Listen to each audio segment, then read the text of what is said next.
call the meeting to order. If you please stand with me for the flag salute. I pledge allegiance to the flag of the United States of America and to the republic for which it stands, one nation, under God, indivisible, with liberty and justice for all.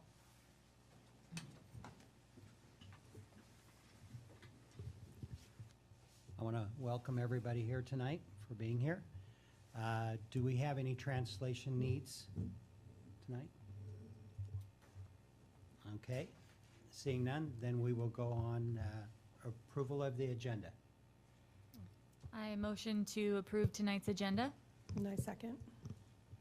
Okay, all in favor? Aye. Any opposed? So carries. We'll go on to public comment. Do we have any public comment tonight? Okay, seeing none. Then we'll go on to recognition. All right, thank you. I'd like to invite our school district special ed director, Heidi Wagner, forward for a moment of recognition.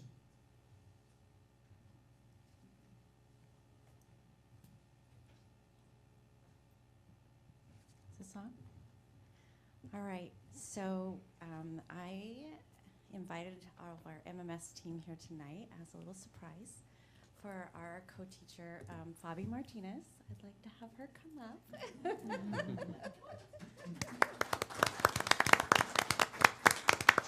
And we have a bunch more people coming in to join us to recognize you. Come on up. Yes.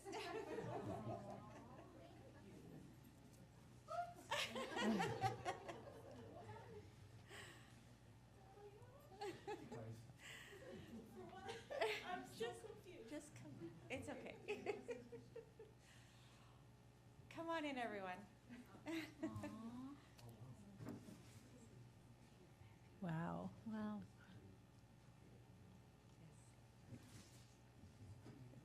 Wow. They just keep on coming. Yeah, they kept a really good secret there, MMS. Thank you. I told her she's going to have to answer questions about co-teaching tonight, so she was a little worried. I don't know which way I should turn. Face them. That's Face really, them? Okay. yeah.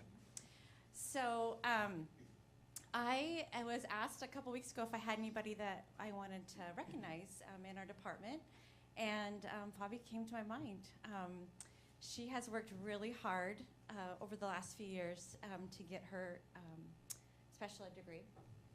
And not only was she completing her degree, but she was also teaching full time, raising her family, having a baby,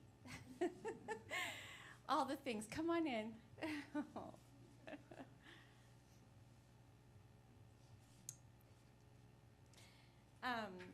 Her passion for teaching, it shows brightly on her every day. She's happy to be at work. She works hard. She recognizes our students and recognizes their strengths and tries to bring them up each time she works with them. Her role as a co-teacher has been one that's been unique, and it's a glowing star in our district. Our co-teaching program is something that I'm really proud about, and I'm really proud of the teachers at MMS and their hard work, their co-teaching program. It is a program that includes all of our special needs students, and it's all about inclusivity and including everyone. Fabi fosters an inclusive, supporting learning environment that's remarkable. She collaborates with her fellow educators, adapts teaching methods to individual learning styles, demonstrates an unwavering patience. She's an inspiration to her students and colleagues. We honor her as an outstanding educator, advocate, and role model.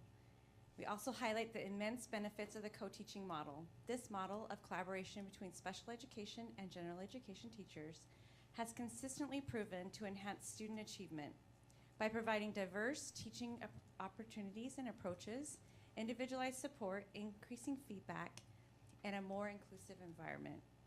Our co-teachers ensure that all students feel like they belong, and they have potential.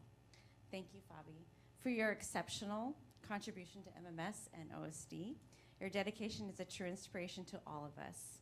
Your work as a co-teacher exemplifies the positive impact and collaboration in our special education department, and I'm very proud of her. So I'd like to recognize her.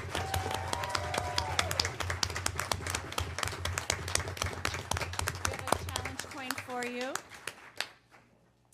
Carlos is going to present that.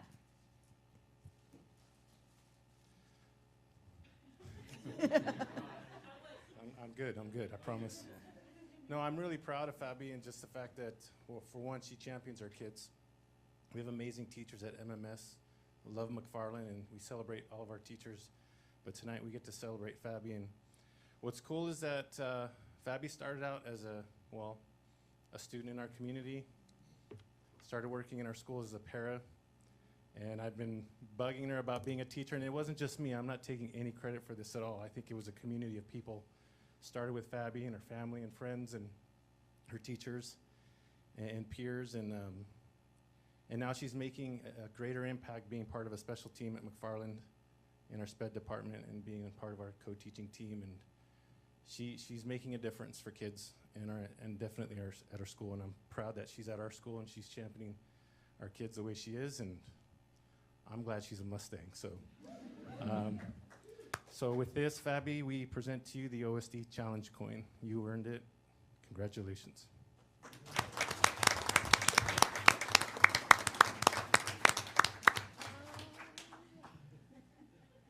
I'm going to keep it short, but I had a lot of role models. You know who you are. I had a lot of support. Yeah, so thank you guys. To my co-teachers, thank you, thank you, thank you. I know I thank you guys a lot. I really mean it, okay? To my people that I can always go back to and count on, ask questions, again, thank you.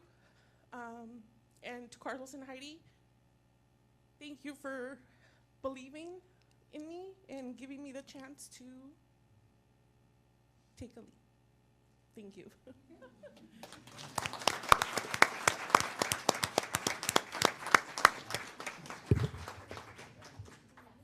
Good.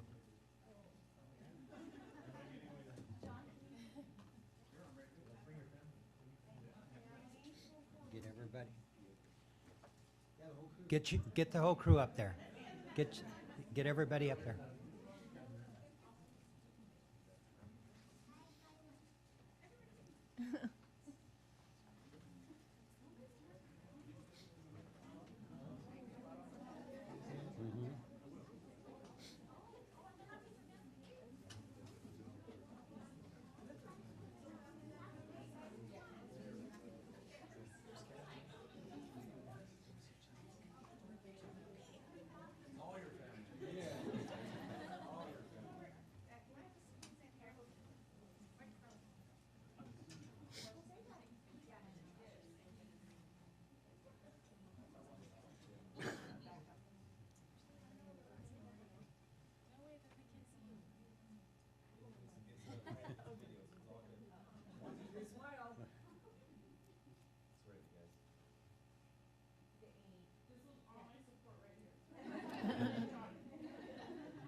Hey, Pete. Hey,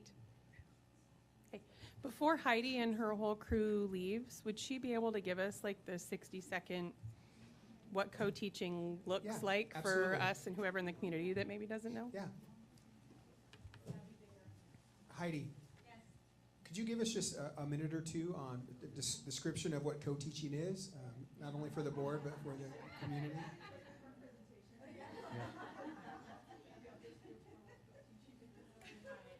Wow, okay. So we have co-teaching in our district in 3 different buildings.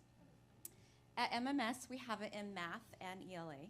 So Fabi teaches math 7th grade and 8th grade, 2 periods a day of each grade for co-teaching in the gen ed setting with a gen ed teacher. So Karen Magana and Regina Zamora are her co-teaching partners.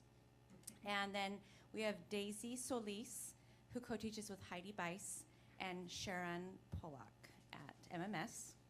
And then at Scootney, we started this year, and Melinda's here. Melinda and Denise Mirage have just taken off at Scootney, and so we're teaching in 3rd grade and 6th grade, co-teaching at Scootney. And so our outreach is huge. At the high school, we took a pause this year, and we're recalibrating and starting again next year. But we were teaching in math and ELA as well at the high school. So what a co-teaching model is usually 50-50, 50% gen ed, 50% special ed. And the benefit is having 2 teachers in the room. You can teach multiple different styles. You could do station teaching. You could do 1 teach, 1 assist. You could do both teaching at one time. The amount of feedback that goes to students when you have 2 teachers in the room is through the roof. And then the students can give feedback to each other. There's just so much collaboration that can happen. And I would encourage you, if you get to MMS, to go and see our co-teaching programs there. I have a consultant that comes, her name is Petra Nelson, and she talks about MMS all over the nation. She's a consultant that goes all over. And she's always like, can I please have a video of them? I want to show everyone else. And so we really have something really going on well in our district with our co-teaching, and the inclusive environment that it gives to our students with special needs is invaluable. So if you have any other questions, let me know, and I'd love to chat with you about co-teaching. Thank you, Heidi. No, it's just thank you. It's just exciting. Do you want to talk a little bit about the state's initiative around inclusion and why some of this work is connected across the state of Washington? Yeah. So basically, a lot of our funding is going towards the more you have students included, the more money you get from the state. And we were already doing that way before that funding model came out. But they really, inclusion is important, we know, for all students to feel like they belong. Yes. And so the state is pushing that. We have inclusive project schools that we can go visit. We've done that for preschool already, and we have it scheduled for the high school and our MMS team to go visit as well. So there's all sorts of demonstration sites across the state that's pushing for this co-teaching model, but also different types of inclusion models. So co-teaching is just one type of inclusion model, but it's probably one of the most popular at this point. The downfall is it's taking 2 teachers to teach the same amount of students, so sometimes we feel some pushback. But the benefit is far outweighs, and what we've seen is that we've seen students that would never be in a gen ed setting, say in high school, 11th grade ELA or 12th grade ELA, whatever it may be, they actually were successful in those classes, and so that prompted them then to go on to college. And so we're seeing more students then entering that field because of the experiences they're having along the way. Oh, super. Thank you. All right. Thank you, Heidi. Thank you.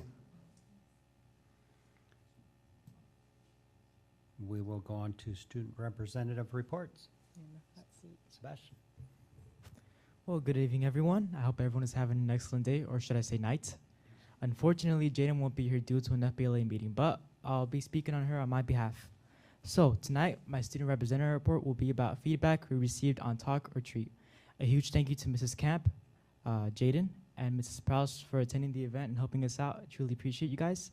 Also, a huge thank you to the admin and principals of the Othello High School for meeting with me personally and helping me organize this event. And also, a huge thank you to the entire board for their collaboration towards this event. Your questions really helped us out, especially helped me out create the little trick bone that we had. But not for the feedback. We received a lot of great feedback. One of the major notices was SmartPass. Many students noted that they felt rushed and needed a little bit more time on certain situations that we will not mention.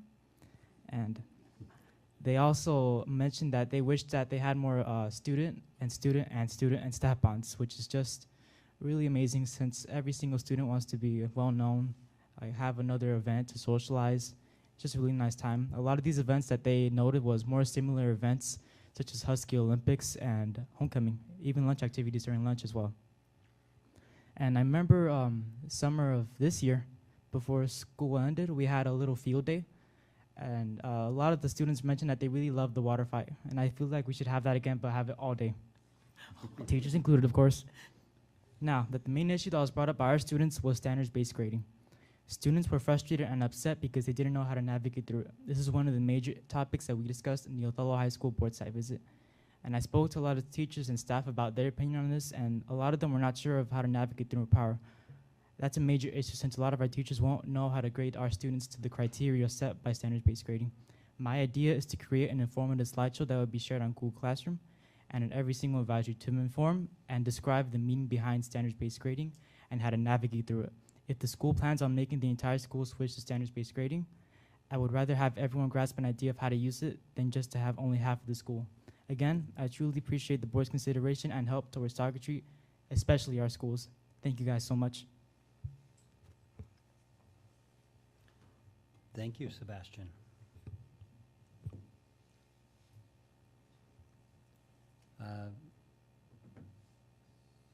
Next is board member discussion. I do not have a legislative report tonight. The board RSV, anybody planning to go to the Thanksgiving on November 21st at the DOHS? So we need to know. I'd like to go. I don't have to eat, but I like to go. I should be available. Question? So, Are student reps involved in this? yes. Yeah. I'll probably So- do my best to make it then. So will I. So So, if that's yeah. okay. So we'll just go ahead and publicize a quorum, potential quorum. But no action will be taken. At DOHS.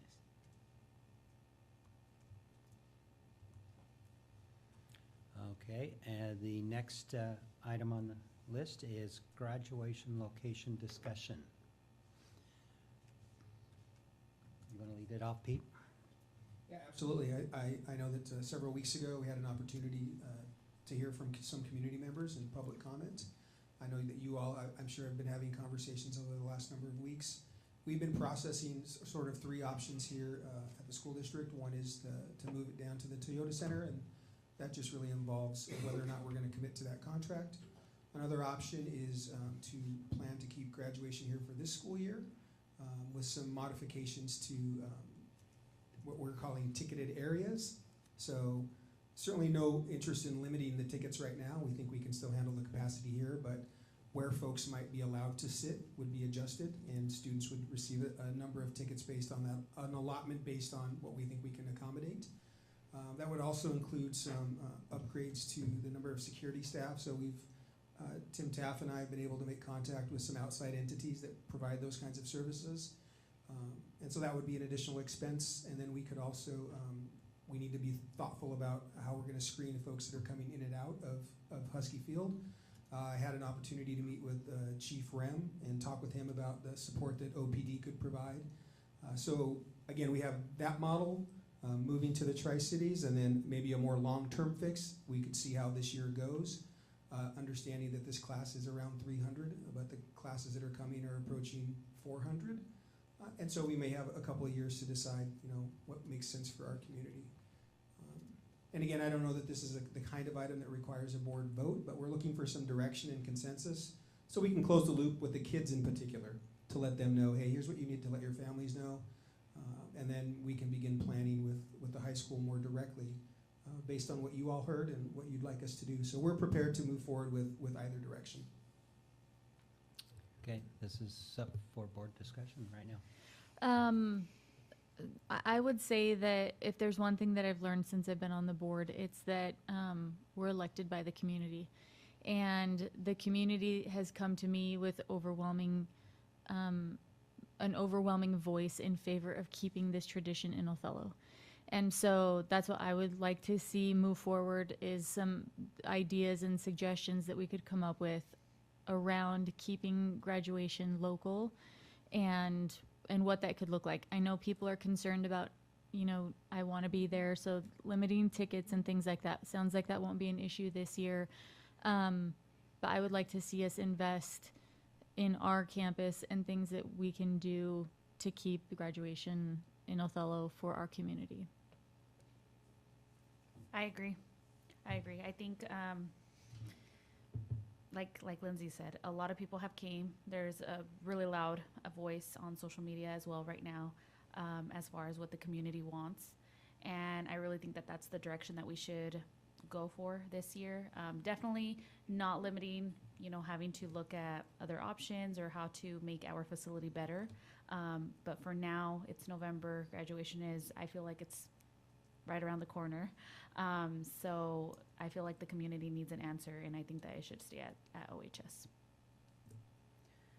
I actually have heard from people in the community who are interested in moving it to Tri-Cities because that's what they feel their children want.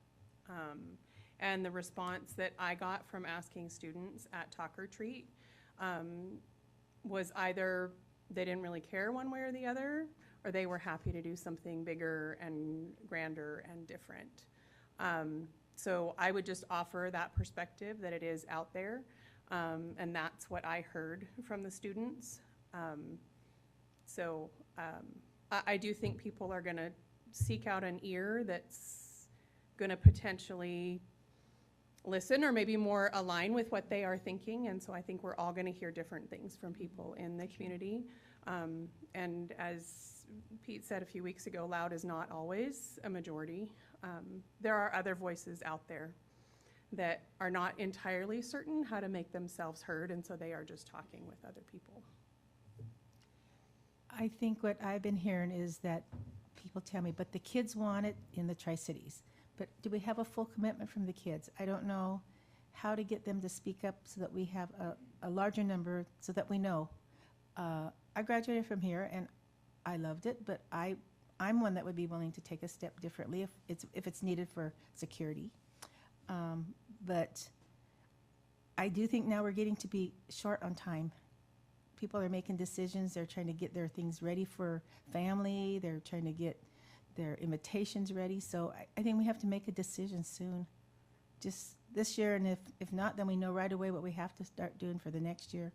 And we'll know if we keep it here and it's a smaller class, the bigger impact of that many more kids the next year could be really big. So, but we just want to make sure that everyone's happy, and it doesn't always happen. That's the truth. We try. And I agree on the timing issue that this year would be much better to hold it here.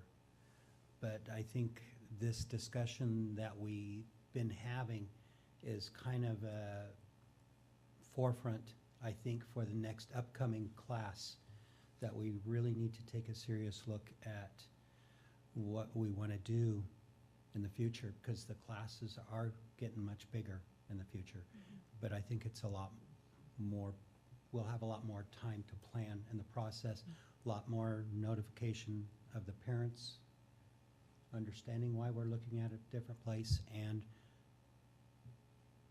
so other arrangements could be made, I think. But for this year, I agree that it should be held here with the additional safety measures that we have to take a look at to implement, because the whole purpose of this is the safety of everybody there. And that's what we're responsible for. For sure. And I completely agree. Question. I know there's a big bubble. I think it's the sophomore class right now that's the 400 or whatever, the big bubble. What does the class of like 28, does it go back down to like a decent, not decent size, meaning that they're crazy, but like does it swell back down? Like do we just have I'm looking to the high school here for the next few years. We're still about 325 to 350 with those classes coming up from, I'm thinking about 5th grade on up. So they're still pretty large. Our freshmen and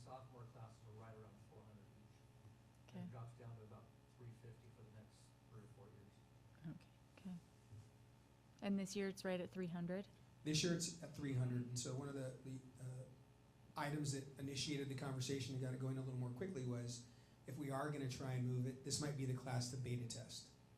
Let's take them down, let's figure out the logistics, and this might be the final opportunity. If we try it here in Othello again, what does security look like? What are the additional expenses? How did we get people in and out? Did it make sense? If you add another 750 people, what would that mean? So we can try that here as well. So again, we're prepared to do either one. Okay. And I think what I heard from the conversation, at least from 3 board members, is the consensus is, let's make it happen here.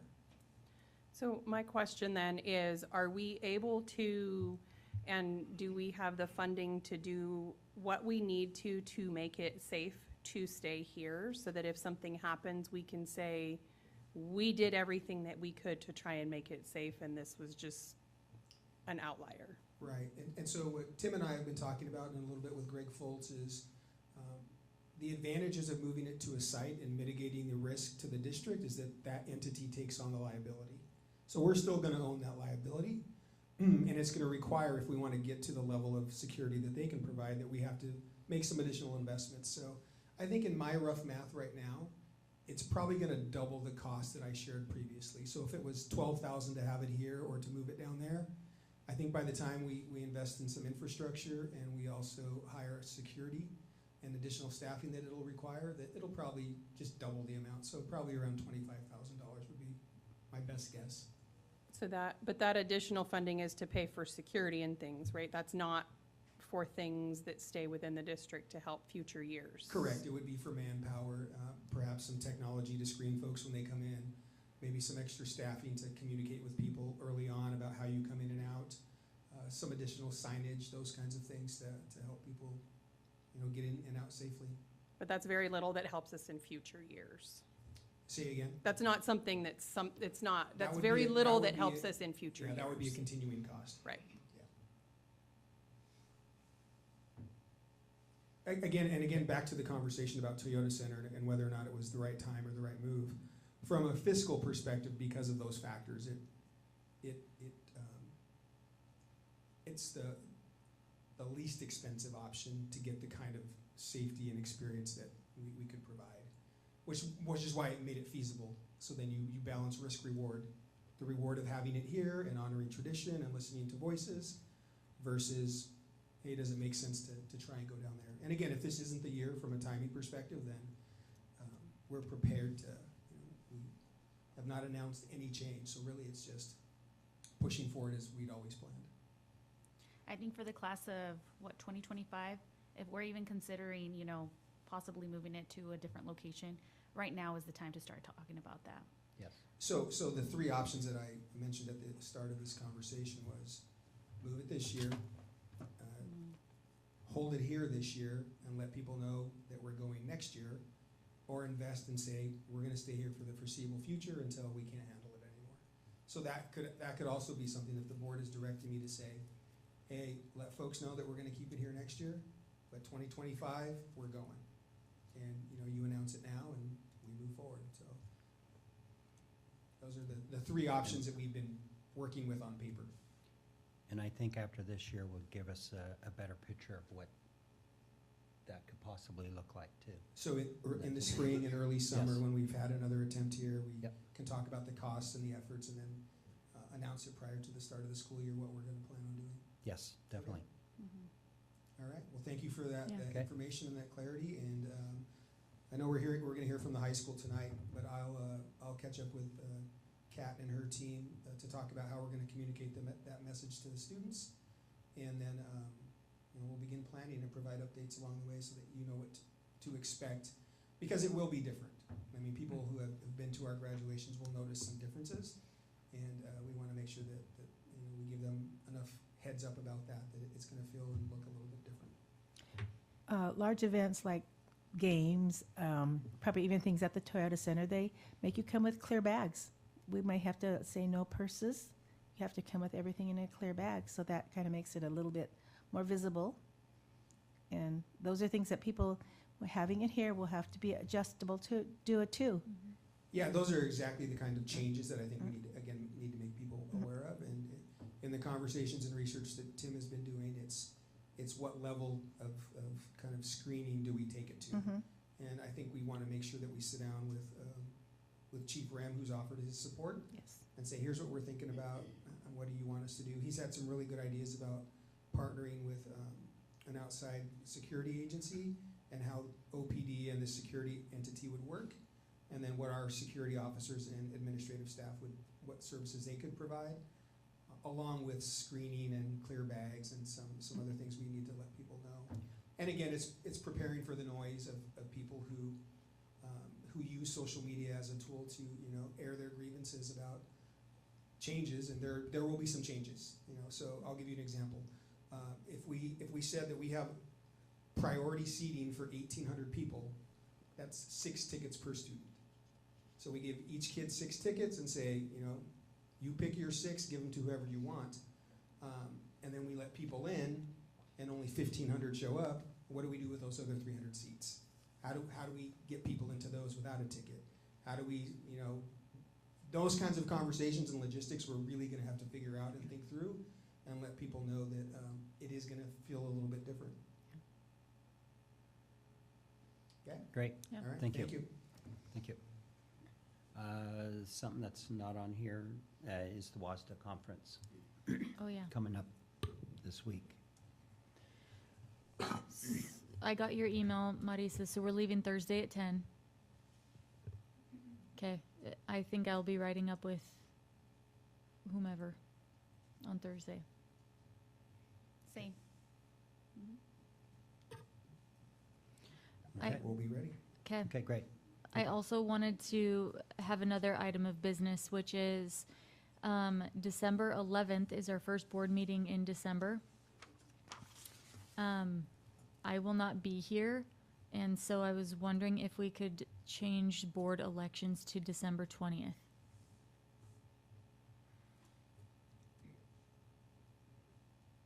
I know in the past we've changed board elections to a different date. So I was just wondering if we could do that move it from the December 11th to December 20th for board nominations. Yes, for board elections, which would, I think, work out very well, especially with new seated board members. Give them an opportunity Yeah. to start.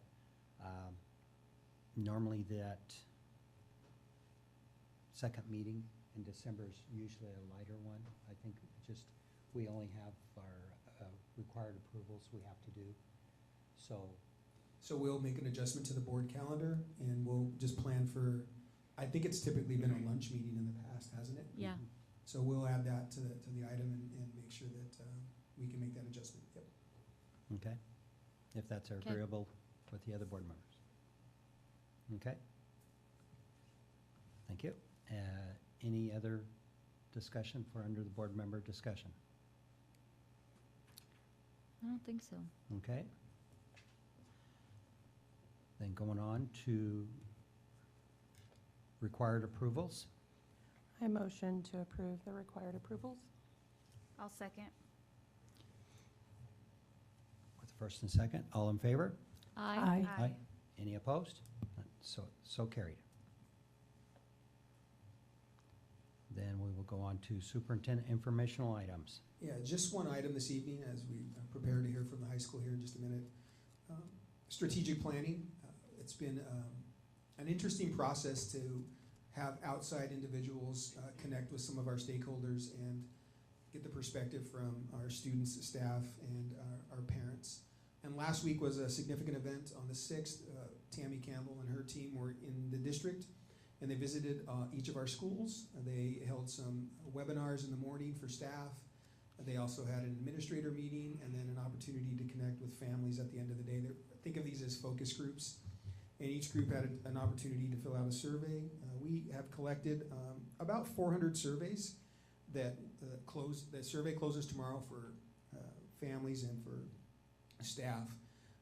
we'll begin to process all of that raw data in the coming weeks, and then begin to come back with a set of core values. Today we were in the boardroom talking about adjusting some of the audiovisual equipment to enhance the experience here, not only for board meetings but for professional development. And we were looking at the banners back here that have to come down, and we were concerned about taking them down.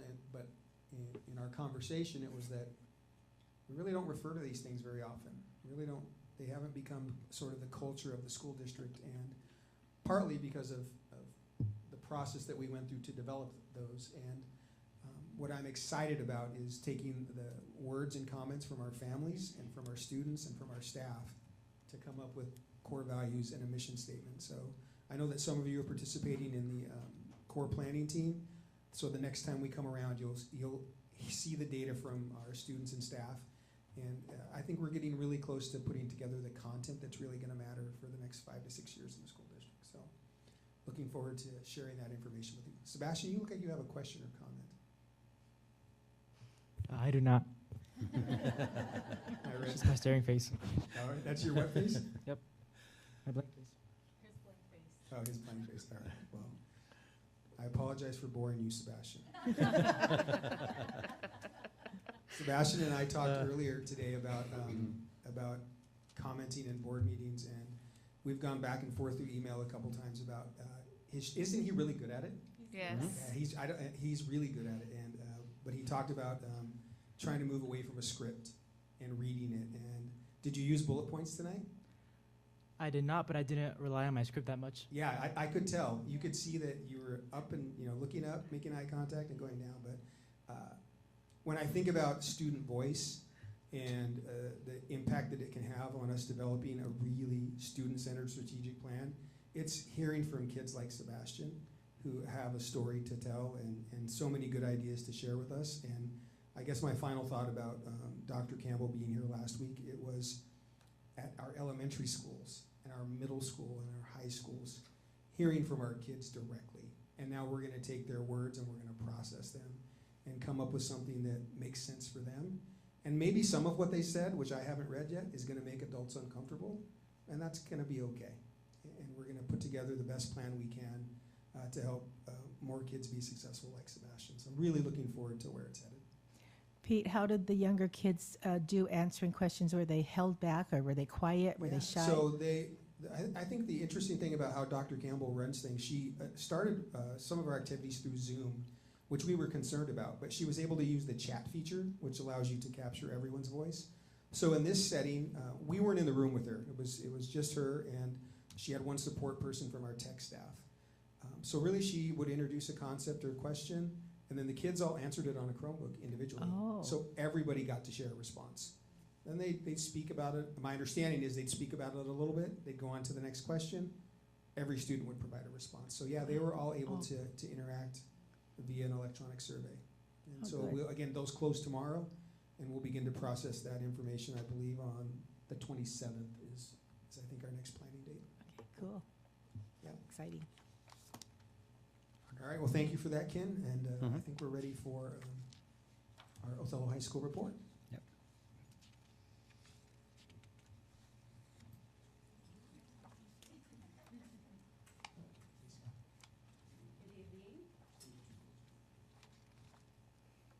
Good evening. Thank you for having us present tonight.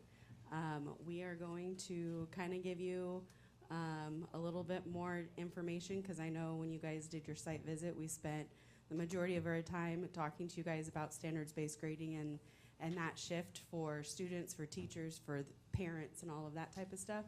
And so we're going to kind of give you some more information as to the work that we're doing at the high school. And I brought my team with me.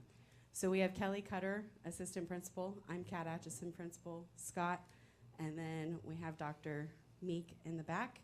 And if we need to also, because we're gonna kind of give you an update about the DTA and our AA work towards the end of this. And so if needed to, we also have Amy here as well.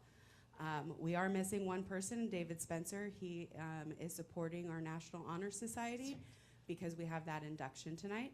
And so he is not here so that he can be representative of the admin team for our students who have been inducted into National Honor Society.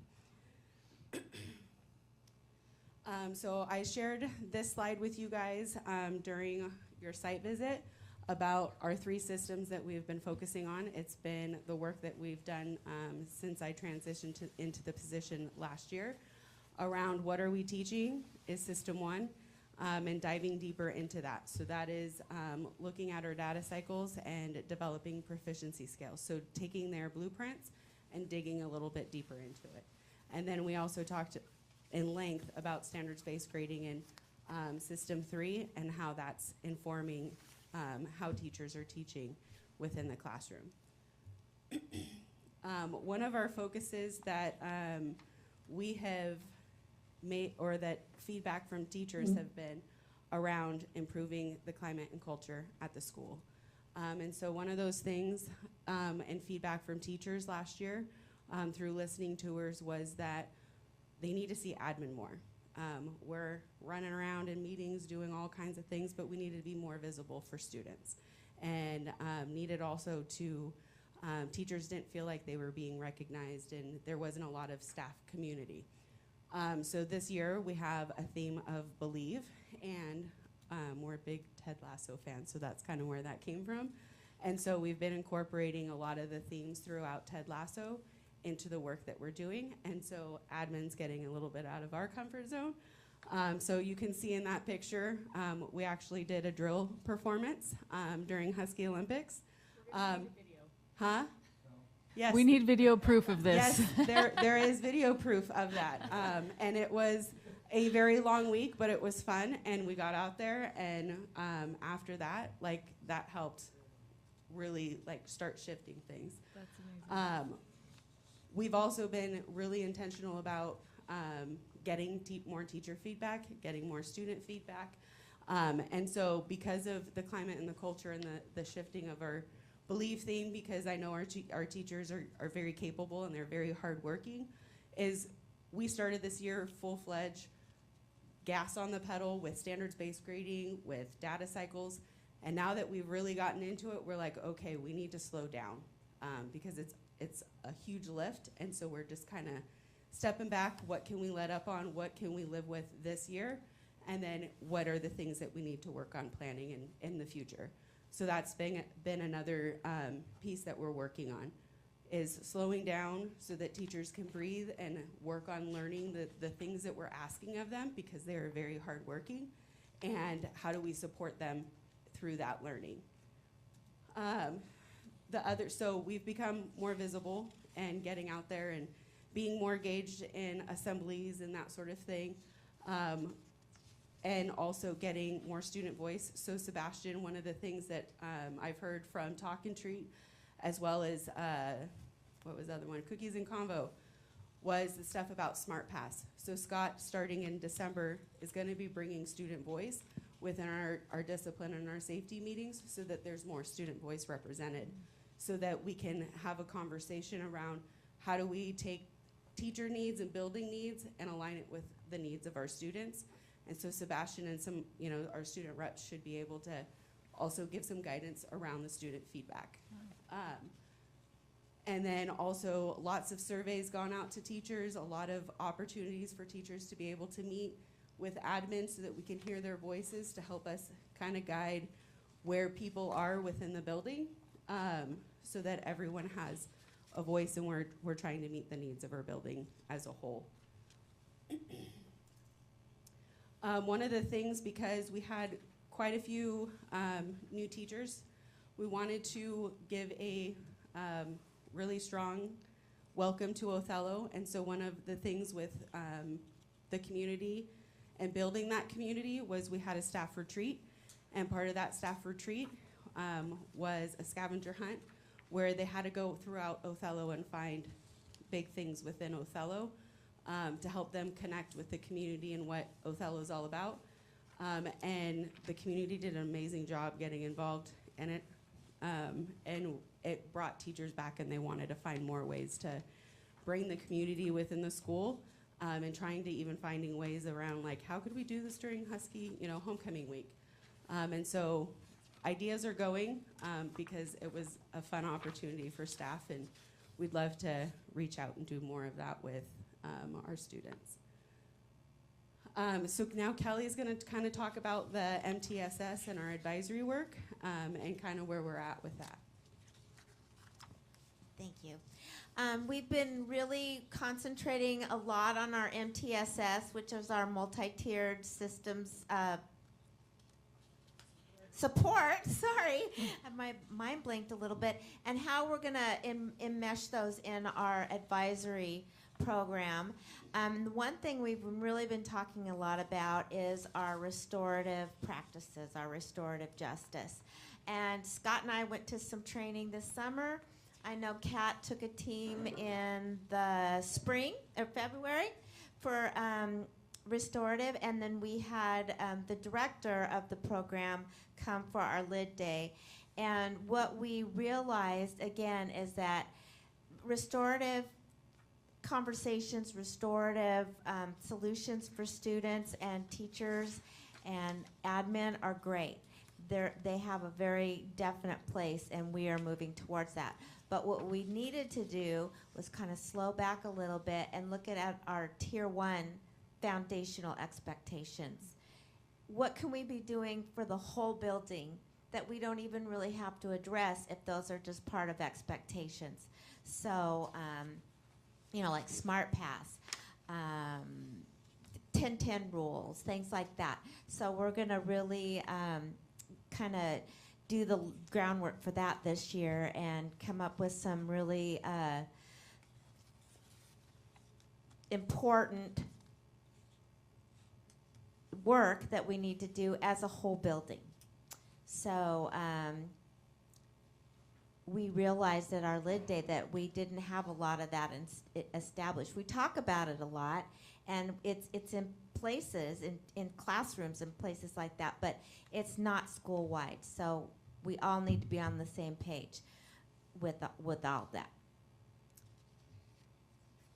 And I'm going to turn it over to Scott. I'm going to turn it over to Josh. Good evening, everybody.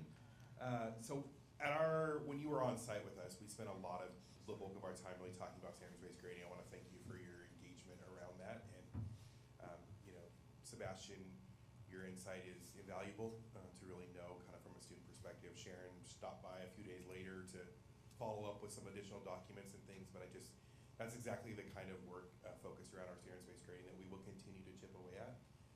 Standards-based grading is the theme for the day. Today, you may not be aware of this, but today our partner from Matt Shea, who does all the work with our district as a consultant, has been in the district all day. So we've been talking about standards-based grading since 7:30 this morning. And so I'll make this brief, but you know that we have a pilot group of teachers that continue to really work through and help inform the process as we go.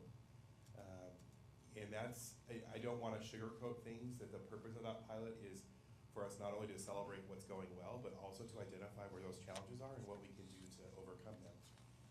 And it's hard work sometimes, because human nature, when we meet some resistance, is to just kind of give up and say, well, this isn't worth it, but instead really focusing on how we can continue to improve. There's a great collaboration among the other secondary schools in the district. The standards-based grading is something that we're very proud to walk kind of arm in arm with our secondary colleagues to do and work together. And I'll put a shameless plug in. You heard wonderful things about Fabi's classroom, her co-teach classroom. I want to put one other thing in there. Fabi is a teacher in a co-teach classroom using standards-based grading. So on top of all of that, those other things she listed off that she has going on, she's also doing this with all of her students too. And it's pretty impressive to watch. And so it's the Fabis of the world that help us to kind of keep ticking to get there. The bulk of our work this year around standards-based grading, we didn't get into this very much because we were more focused on Empower the tool and looking at the grading. But it's all focused around proficiency scales, and the best way I can really describe a proficiency scale is it's a clear definition and a progression of learning of what students need to be able to do and show that they've mastered a concept or a standard. I can't stress enough, when you hear grumbling among people about writing proficiency scales or how much work it is, there's something incredibly valuable about wrapping our heads professionally around that and getting crystal clear. And so it's intended to be a very difficult task. Proficiency scales are not something that you should just pull off of a shelf and implement. So it's really taken what has been happening over in the district for many years, whether it's teacher clarity or blueprint work to the next level, because now it's a matter of defining it in student outcome terms. But the additional piece that I think a lot of where we're kind of grappling with is that there's a part of a proficiency scale is based off of what foundational knowledge do students have to have in order to be able to meet standard. And where we are spending a lot of energy right now with is not only identifying that, but also self-evaluating and reflecting, are we spending too much time in that foundational knowledge level? Do we need to challenge kids more? And so it's a great conversation to have. It's incredibly messy, I'll be honest with you, but it's a great messy to have. I'm not gonna go on my Empower toolbox again because we could do that for another couple hours, and you don't want to do that, and we're kind of empowered out. But with each day, our use of Empower is improving. Kat and I had an opportunity to meet with some parents during parent conferences to help address some questions and concerns. We know we're not there yet as far as everybody feeling comfortable, but I know that it's one day at a time with our standards-based grading work. So thank you for your interest in it, and especially with, I know last week when we were together, you kind of took over the whole time, and so I appreciate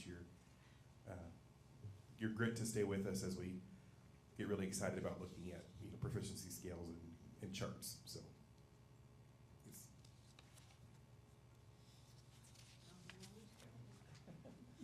So we're going to move on and talk about data cycles.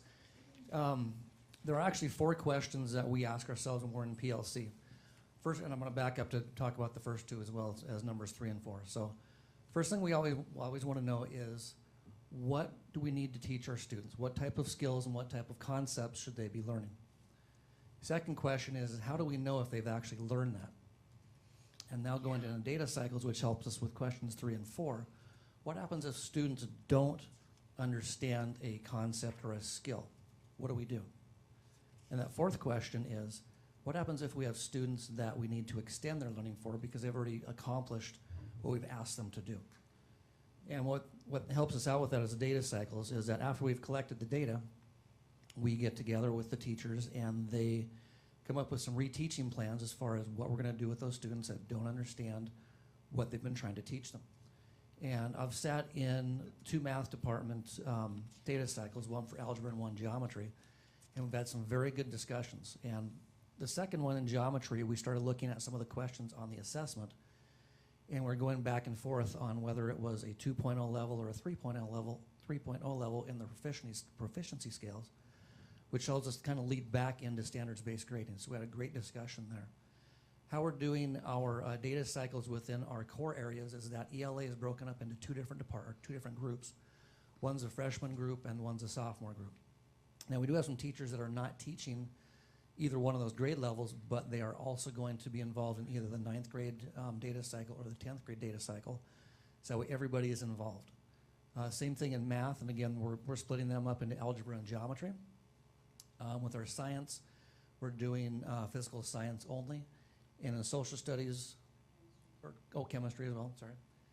Social studies, we're only doing world history. This year we're focusing on core content areas. Next year we're going to be adding the other departments as well later on down the road. And we're planning on which groups are going to be going during the first trimester, second trimester, and third trimester. One thing I wanted to also point out with our data cycles is that the 4 content areas are doing data cycles first trimester, second trimester, and third trimester. So they're going to be kind of our leads for next year's model. And one thing also I wanted to mention about data cycles is that we are doing a book study with our school improvement team, our leadership team at OHS, trying to make sure that we're going to have a successful implementation of our data cycles. One of the, I want to also point out with our data cycles in our standards-based grading work is we have many teachers within those departments who are standards-based, and as they develop their proficiency scales, they would be able to go back and be like, oh, we need to actually tweak this, or need to have a, dive deeper into the proficiency scales so that everything's starting to align, so that everything's going to be a smooth process as we continue to develop. So both the data cycle and the proficiency scales are very closely linked to the work that we're doing at the high school. And then last but not least, our AA work. So about a month ago, I think it was, Amy, myself, and one of our school counselors went up to Big Bend and met with them regarding what are next steps. So we have the final chunk of our classes that we're looking at making sure that we have fit within our DTA, because we still had some residency credits from Big Bend that we didn't have. So we've been working with teachers that are interested. But the next piece that comes with it is making sure that we have a variety of different pathways for our students so that they're not just, you have to go in this order and then we can't meet, those requirements when it comes to master scheduling. And to also make sure that our students have opportunities, because they may choose at some point, hey, I don't want to go down this path, but I want to go this way, and still provide them an opportunity to be able to complete that. And so our counselors and one of our teachers is working on creating a variety of different pathways so that our students' credits that they earn with us are going to count, and we're meeting those needs when it comes to the direct pathway for a DTA. And we do have officially signed our MOU with Big Bend for our DTA. So that's just kind of a lot happening up at the high school. But it's all really good work, and we have amazing things happening, and our teachers are working hard, and that's just kind of an update.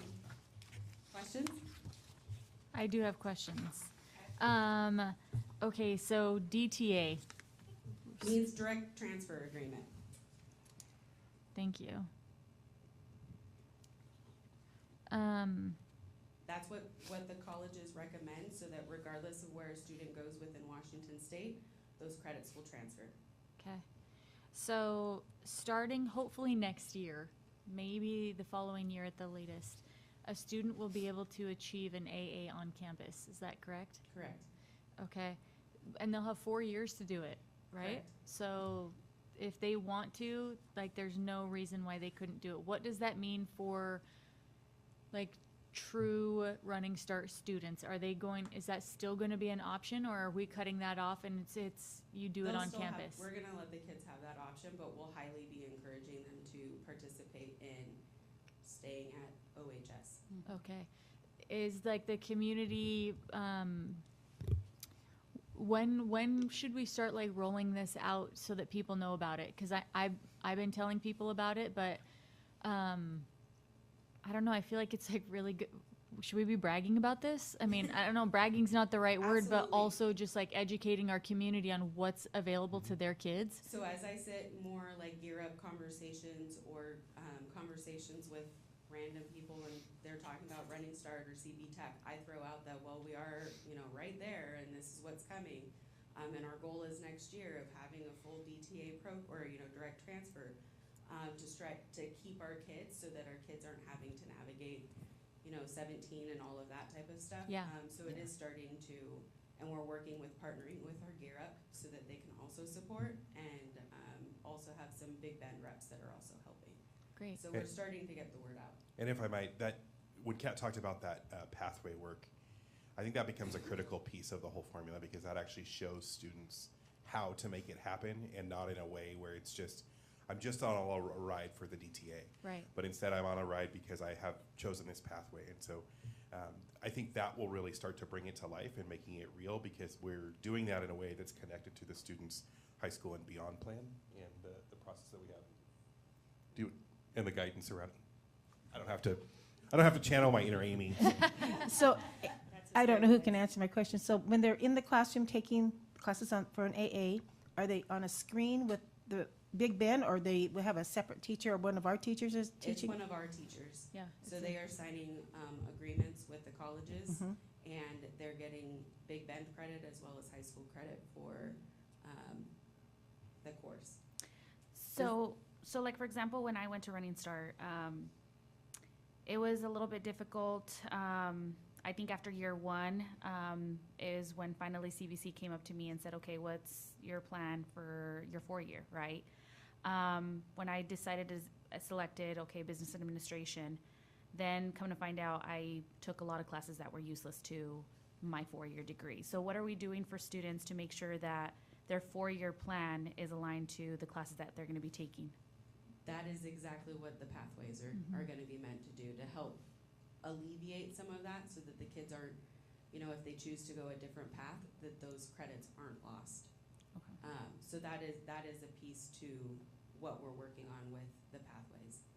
Plus, if they're able, and correct me if I'm wrong, if you're able to attain an AA while you're in high school, then when you get to a 4-year university, you don't have to retake any of those core classes that are like a requirement of a bachelor's degree. So you can basically go straight into your major.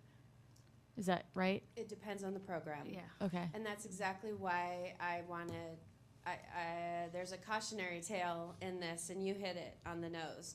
One thing we learned, we have some actual friends up north from the North Central ESD who have done some of this work already with Wenatchee Valley Community College, and they had really, really good things to tell us about the guidance ahead of time. So when you ask about rolling it out, I think we're ready to start talking to 8th graders and kids that are in the pipeline right now can also work towards this and take these courses.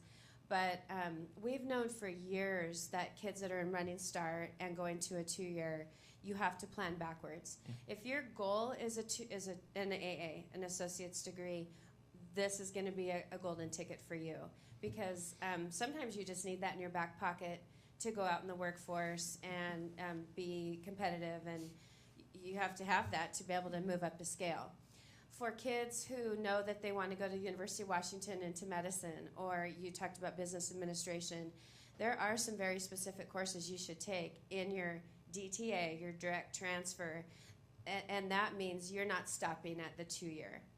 So while an AA is transferable and our state schools all have that agreement that they will take it, they still can pick it apart and say, yeah, your junior status, you have 90 credits or whatever, but in order to get into this communications program at this university or this business administration program, we still need you to take these courses.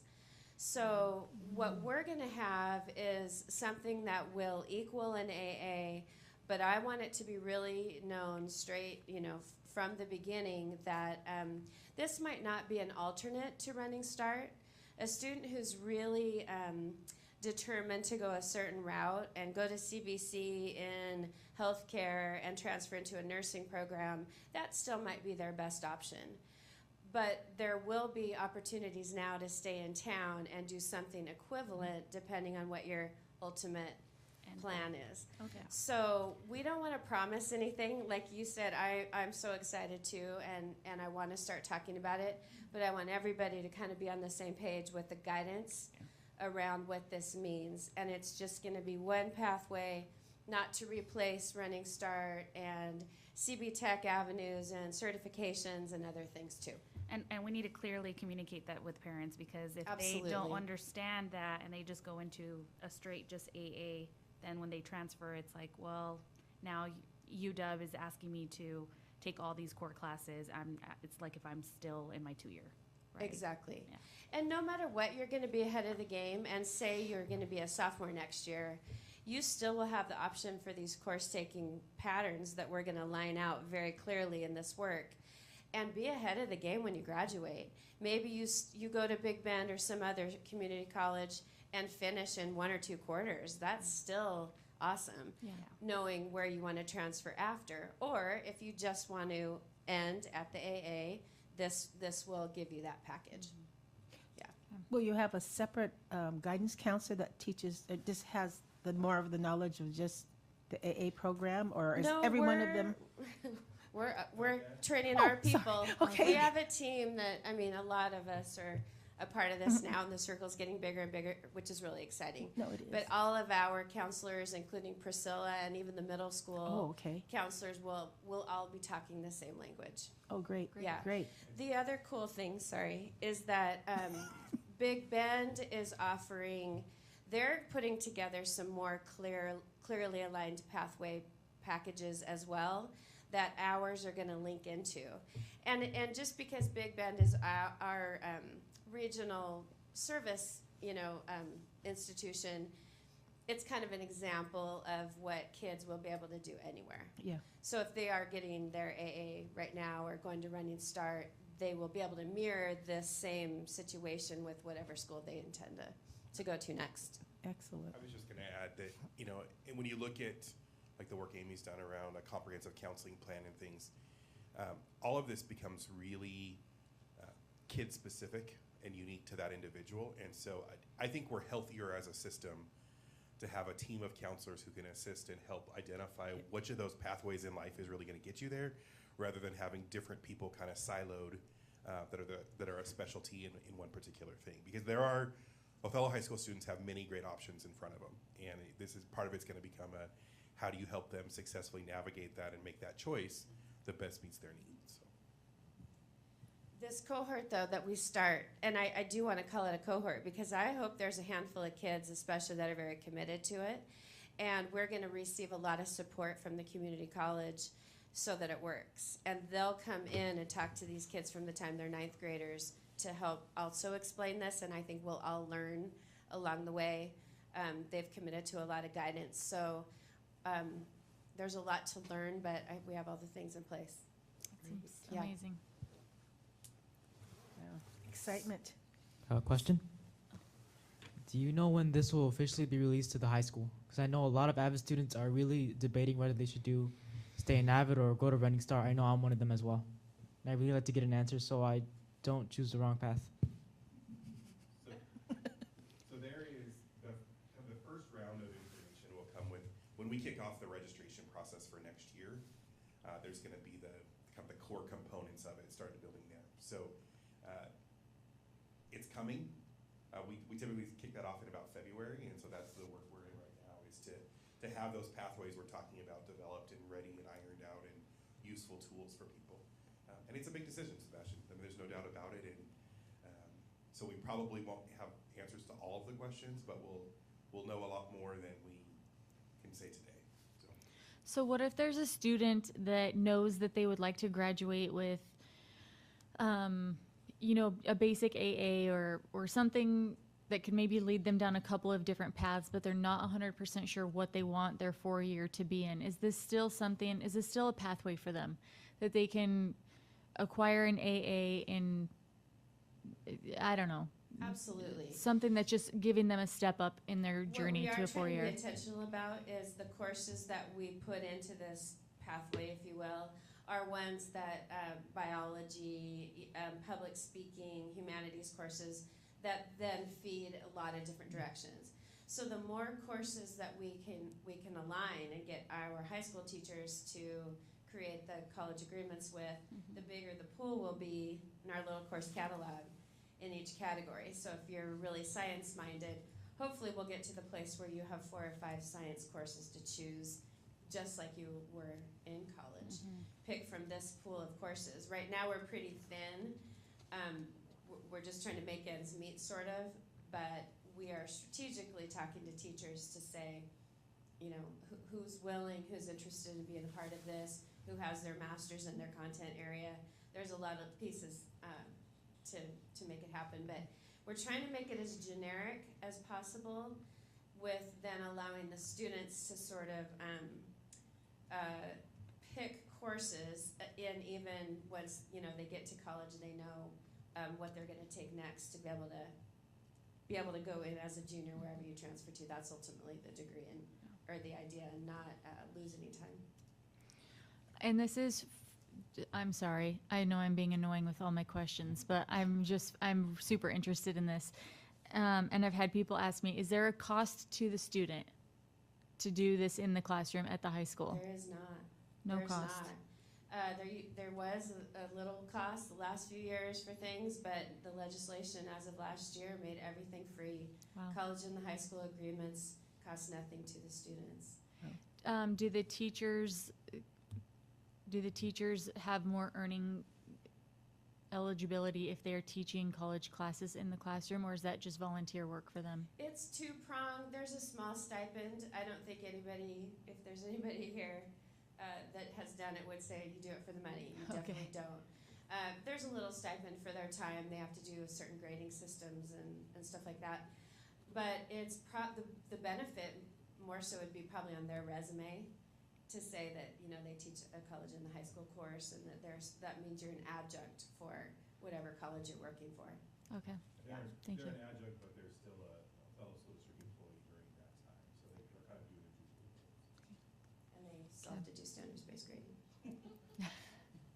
I mean, they get to do standards-based grading. I want to share a piece as a parent of a current college student who didn't have this opportunity, and it might not be the right answer for everyone. So I think the focus on an AA is important for a number of families and students, particularly from an expense point, right? If you can cut 2 years off of UW, you're saving some money, and I absolutely understand that. But one of the other, I think, benefits for us that we didn't realize as a family was having this nest egg of credits creates incredible flexibility once you get to the university. So, hey, even if all 75 credits don't go, but 50 do, that's 50 I can play around with as an 18 or 19-year-old to figure out what I really want to do. And so that took some pressure off our child to say, well, I can try a couple different things and see what works for me. So even if you don't earn the AA and it doesn't line up perfectly, it does give you that flexibility, not unlike a student taking Spanish 1 and algebra and geometry as a 7th and 8th grader. They have some more flexibility when they get to high school, some more electives. And so it can work in that way as well. The other part that I think is important when teachers are trained and acting as adjunct, the level of rigor that the students can expect and experience in a high school setting so that when they go to college, that they're ready. I think there's a lot of research out there about some of the challenges for students going from a 2-year community college to a 4-year university and struggling. And if they can have that productive struggle at a high school with people they know, and then go to a college and graduate, it's just another excellent opportunity for our kids. So as you're counseling people, even if they don't get the AA, there's a lot you can get out of this opportunity. Really exciting work at the high school. Yes. I think any little bit of college you can do in high school is extremely beneficial, whether it comes with an actual degree at the end or it just gives you that added benefit when you get to college. Maybe you have a semester where you don't have to be full-time just because of some of the other things that you've done, and that gives you flexibility as a student as well. I would like to circle back just for a minute to the standard-based grading, even though I'm sure you guys are tired of hearing about it too. But I really actually just wanted to say thank you for taking the time that you did with us on our site visit to help us to understand it, because I don't think anybody here understood it before that day, and I came out of that meeting feeling like I really understood kind of what it was all about. The next day was the talk or treat, and I had a lot of kids that, and we were asking about that. We were asking about SmartPass. A lot of them were bringing those things up as what's the problem in the school. And that invited follow-up questions to them, like, what don't you like about it? What, well, I don't know how to navigate the system. I said, okay, well, we can fix that problem. And one young man told me that he doesn't like it because he doesn't know how he's doing in the class. Like, it just looks like he's failing all the time. And I said, okay, if you go into the platform, can you see where you're doing really well, and can you see the areas you need to work? And he said, yeah, I can see that, but that should be something my teacher's doing, not me. Okay, so we're going to take back some ownership for your learning, and you have to be an active partner with it. One other girl came and told me that she doesn't like it because she wants, her biggest goal in life is to be the valedictorian of her class, and she wants to have the best grades, and if everybody's getting 3s and 4s, then how do you set yourself apart to be that person? And there wasn't much I could do to convince her about the actual value of learning the things that she was supposed to learn there. Some of that's a mindset probably that these kids get from their parents, because that's how we grew up in school. And like Lindsay said it before, you learn to do the work so you get the grade and then you move on, and what did you really learn? You probably didn't learn much. I do have a question. Is this the same thing as when people talk about mastery-based education? Is that just like another term for kind of the same thing? Yes, in broad terms. You'll hear 3 terms kind of used interchangeably: standards-based, competency-based, and mastery-based. Okay. There are some slight variations in them, but they all basically function with some common principles. And standards-based is, I will be honest with you, standards-based grading is the least intrusive step into the water. You have to dive into for example, in a true competency model, you kind of throw out a bell schedule and you throw out kids move at the pace that they need to. And so this is kind of the first of the whole big world about really focusing on being clear about what you want students to be able to do and giving them specific targeted feedback around them. So. Well, I will say that I think it's an incredible opportunity for the educators to be able to see where the students are doing well and where they are not, to individualize the education more for those kids. I think it's also gives the opportunity for every single student to pass a course. Whereas if you completely bomb that first assignment, you can't really pull yourself out of that hole you dug at the very beginning of the semester. I had my daughter's in grade 6, and so I had her conference last week, and they're telling me, I was like, oh, it's 3s and 4s, 3s and 5s. I was like, oh, see, now I know what that means. And she's going to be great when she moves to middle school and high school, because she knows what it means right now too. And so, I hope that work continues to build, and that, she's learning things now that will help her in that way.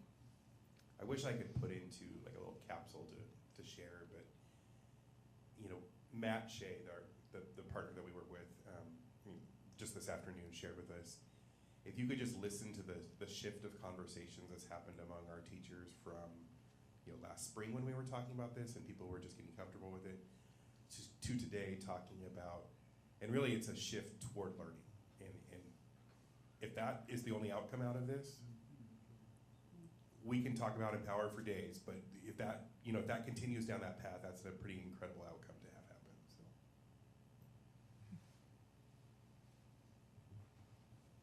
Okay, any more questions? I just want to add one piece. You look at the last image there, and they talked about the dancing and whatnot. And each week when I communicate with the board, I try to share with you my core values. And I think it's important to share with you a couple of values I learned from Dr. Meek early on. He said, I don't do costumes and I don't dance.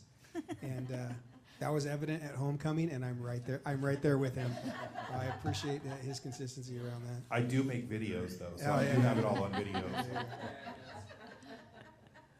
All right, well, thank you to the high school for your presentation, to the board for, again, I know standards-based grading and the work that Assistant Superintendent Jessica Schenk has been leading, and connecting that to teacher clarity and connecting that to powerful PLCs and to feedback in the focus areas we've had in the district for a couple of years.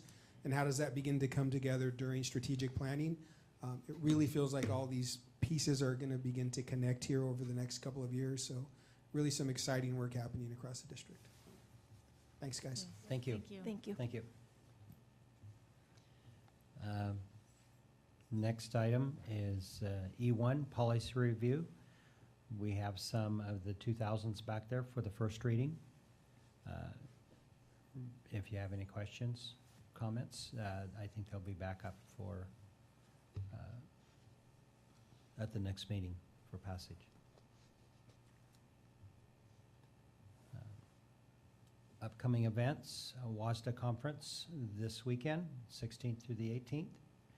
I believe arrangements have been made. November 21st, DOHS Thanksgiving dinner. Everybody, I believe, has already made a commitment for that. And of course, Thanksgiving, no school. And then the next meeting will be November 27th, regular board meeting. Any other thing to add to the November calendar there? Okay. Board of Self-Assessment of the meeting. I actually really loved that we had a surprise recognition of a teacher tonight. A lot of times we recognize the students, which is amazing, but to be able to have a surprise recognition of a teacher was really special tonight. And the support that Yeah. come here tonight to support her for that. It really says a lot about her and the job that she does, that she had that many people show up for her tonight. And her accomplishments, Yes. they've surpassed. Yep. I wanted to put a kudos in for Sebastian and Jaden too, but he asks questions that we don't know and that are really important to know from his perspective, because we're not the student. And I think that he's done a fabulous job, and I want to thank him again because he really gives us information and questions that we would not have thought of. So, thank you. Yes. Well, he may talk off a script sometimes, but he's always prepared, and that Yes. shows. And script or none, sometimes some of the best things you say off the cuff too, so don't forget that. But you're always prepared, and always thinking for the next thing, which is And always amazing. for all the students.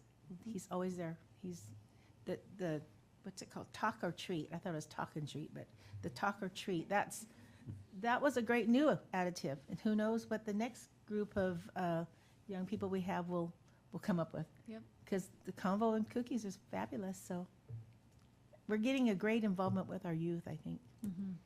So, Well, and I think having Sebastian at our meeting at the high school, getting all the information that we got was probably more valuable than us getting it, Yeah. because he's going to be able now to talk with peers and grow that information from his level is going to be way more than what we can do. The example that we used on his own Empower, Yes. that was pretty significant. Yeah. I could probably use another hour or two of going over it.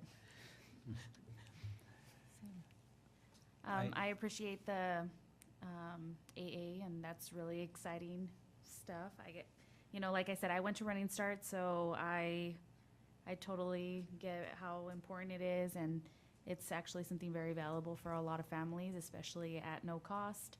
And I just love the direction that that's going. Yeah. I actually also was really excited to hear the piece about the strategic planning with hearing from the students and being able, how she did it, to hear from every single student. So it's not just the least shy in the room that are speaking up. I think that's going to add a lot of really valuable information. Agreed.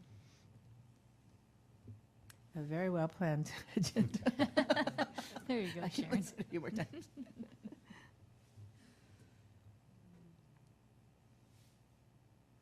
Yeah. Anything else to add to it? Great presentation from the high school. Yes. All around, not just the AA, but everything. Thank you for having us.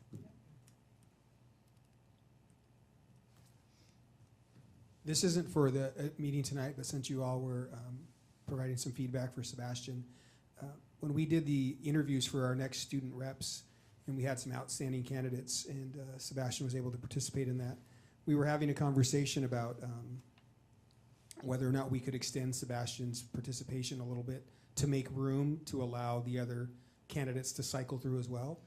And when we asked Sebastian that, his first statement was, I don't think we should do that because I want to give other kids an opportunity. And then we talked through how we were creating additional opportunities for those kids. But his first, his initial gut reaction was, no, I love it, but these are the rules. And so just his consistency and the way that he thinks through things, I really appreciate what Sebastian has brought as well. And in that private moment, it was so consistent. Like what you see here is what you get with Sebastian. So I did want to provide that bit of recognition as well. So thank you, Sebastian. Thank you to the entire board for those words.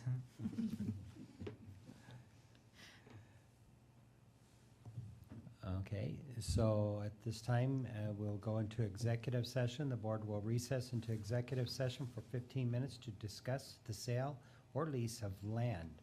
No action will be taken following the executive session.